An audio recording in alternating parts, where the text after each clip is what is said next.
Hello everyone, this is leroyrouge and I'm back with a Days Gone review 2019 on the PS4 by Ben Studio. Days Gone is an open-world survivor horror game with a lead protagonist, Deacon St. John, who has an affinity for screaming and an affinity for yelling at people and punching them. Come on. Hey, Deke, bro. Our anti-hero likes to drive around on his motorcycle, has a crossbow, and essentially fucks up zombies.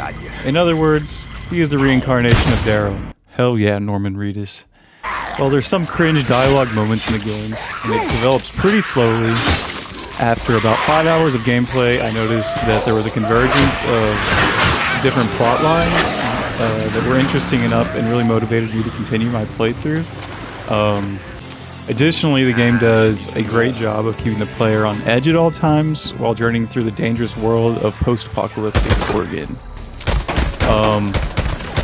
Although, one thing that is taken away from the game is the immersion can easily be interrupted, as it still has very buggy points on the PS4. Like, in fact, there were a couple times during my playthrough where there was actually game-breaking glitches during the missions that made the completion impossible. Which required me to reset my system and reload for the most recent checkpoint, which to me just really takes away from the playthrough experience, because when I'm playing a game, you know, I like to get that sense of like, oh, this is actually me going through these experiences, and like I really want to try to get it first try, like as in this is really how it happened. And then when I had to completely reset my system to beat mission, just because the game literally like glitched out and made the mission broken, like it just really takes away from it from me.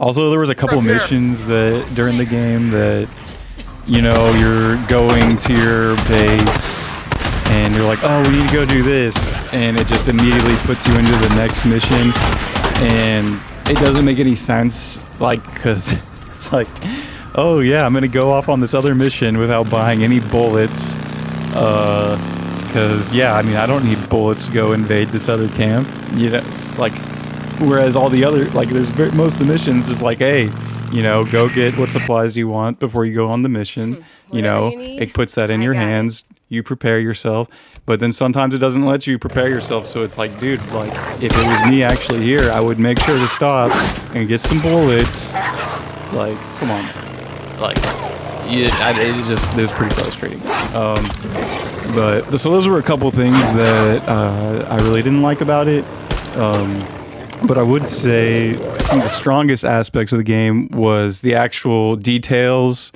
and open world scenery, like, were really well done. Like, the world seems very believable to like look at and very real. Like, I definitely had to stop a couple times to take some pictures on the game with photo mode just because of how good it looked.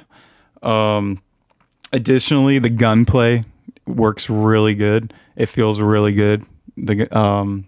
On the PlayStation, and the melee also feels really good. So like when you're actually doing the fighting, that stuff feels really good. One of the best feelings provided to me while I was playing the game was the sense of just, I'm out here on my own.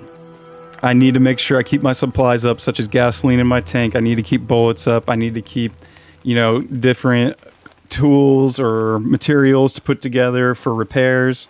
And so that sense, like, it almost felt like I was actually living through a zombie apocalypse, which is actually really special because since it's not such a linear zombie game as compared to like Last of Us, which by the way, I love Last of Us, but like it's that open world sense, and needing to keep track of all my own stuff really was pretty cool for a zombie game. And yeah, so it's like, so you're always just like worried that you're gonna get stuck out in the wilderness with who knows how many zombies, or dangerous raiding parties or whatever. As far as a recommendation for the game, I would say if you're looking to scratch that zombie survival horror itch and not sure what game to play, this is definitely worth visiting. But be prepared, like I said, there might be some game-breaking glitches that are gonna take you out of the immersion of it, which if like that, you know, if that's not a big deal to you, that's great. But I guess sometimes I have a hard time getting into a game, and so like when I finally get into that game, it like when I have something like that happen, it like pulls me out of it to where like, oh, actually this is just another game. So but yeah, I mean that only happened to me twice over the whole playthrough, and the game was like over 25 hours, and I didn't even do all the side missions or anything like that. So it's definitely worth visiting, but also the story is not always engaging throughout the whole thing, but there is definitely a lot of good parts to it. So finally, let me give it the rating. This game, I'm going to give a 7.7 out of 10. While it was fun to play, the immersion breaking glitches and forced mission entry without allowing me to do supply preps took away from the experience, as I mentioned. But other than that, it's a really great zombie game.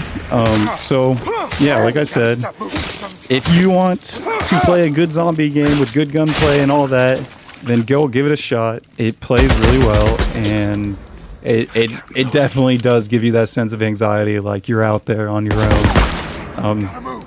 So yeah, that is all for today. Thank you for watching, and like usual, all support is appreciated. So yeah, till next time, over and out.